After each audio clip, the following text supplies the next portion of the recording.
ഹരേ കൃഷ്ണ. ജന്മദിവസം ഗുരുവായൂർ ക്ഷേത്രത്തിൽ ഒരു ഭക്തനുണ്ടായ അനുഭവം കേൾക്കണോ? രണ്ട് സുഹൃത്തുക്കളുണ്ടായിരുന്നു. അവർ ഗുരുവായൂർ ക്ഷേത്രത്തിൽ പോയി. അതിൽ ഒരാളുടെ ജന്മദിനമായിരുന്നു. ആ ദിനം ഗുരുവായൂർ ക്ഷേത്രത്തിൽ ഭഗവാന്റെ പ്രസാദൂട്ട് കഴിക്കാൻ അദ്ദേഹത്തിന് വളരെ ആഗ്രഹം തോന്നി. ഒരു ഉച്ച സമയത്തായിരുന്നു അവർ അവിടെ എത്തിയിരുന്നത്.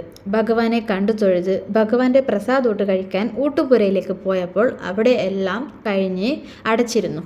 ആഗ്രഹിച്ചു വന്നിട്ട് ആ പ്രസാദം അദ്ദേഹത്തിന് കിട്ടിയില്ല. അദ്ദേഹത്തിന് വളരെ നിരാശ തോന്നി. ഭഗവാന്റെ പ്രസാദം ഇന്നത്തെ ദിവസം തന്നെ കഴിക്കണമെന്ന് തോന്നിയതുകൊണ്ട് അവർ അവിടെ നാമങ്ങൾ ചൊല്ലി അവിടെ തന്നെ ക്ഷേത്രത്തിൽ തന്നെ ഇരുന്നു.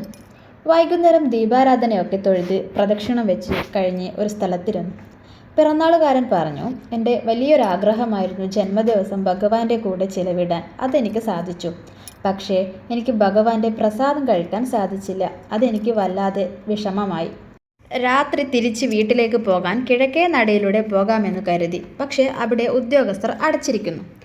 അപ്പോൾ ഒരാൾ വന്നിട്ട് പറഞ്ഞു, ഈ വഴി ഇന്നിനി പോകാൻ കഴിയില്ല, നിങ്ങൾ പടിഞ്ഞാറേ നടയിൽ കൂടി പൊയ്ക്കോളൂ. അപ്പോൾ അവർ പടിഞ്ഞാറേ നടയിലെത്തി പുറത്തേക്ക് ഇറങ്ങാൻ നേരം ഒരു തിരുമേനി വന്നിട്ട് പറഞ്ഞു, കുറച്ച് പ്രസാദം കഴിച്ചിട്ട് പോയിക്കൂടെ?